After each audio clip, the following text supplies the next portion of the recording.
Sometimes you wake up and it's just a mess and it's hard and you wonder why you got up and you want to quit, and it's like it doesn't seem like many things are working right. But what this verse reminds us of is that God has predestined, which means everything to work towards this end.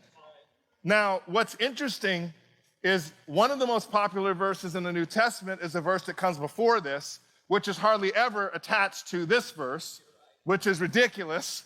You know that verse that says, God calls all things to work together for the good, right? Those who are called. Well, what's the good?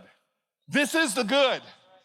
Because this verse says, for those he predestined to be conformed to Christ. There's that little for, that explanatory gar. Yeah, I know a little bit of Greek, right? And the idea is this, that God is totally full sinned on your conformity. So much so that he sent Christ to live, to die, to be raised again, and then he's given you the Holy Spirit, and he's built providences in your life to ensure that you become like Jesus. This is his number one objective. So this week, as we're here and we're talking about being conformed to Christ, this isn't a side issue for God. This is the issue. And we know from redemptive history and our theology that in the end we get resurrected bodies. And we look even more like Jesus. And then our depraved nature is removed. And we look even more like Jesus. And there's not going to be any death or tears or anything like that, so that we can be as like Jesus as possible. Being conformed to Christ is God's grand purpose for your life. It's the main reason that he built relationship with you so that you can be like him. But number two, being conformed to Christ is recognizable. It is recognizable. In Acts 4:13, we read, now when they saw the boldness of Peter and John and perceived that they were uneducated, common men, they were astonished. And here's the key. And they recognized that they had been with Jesus. It's recognizable.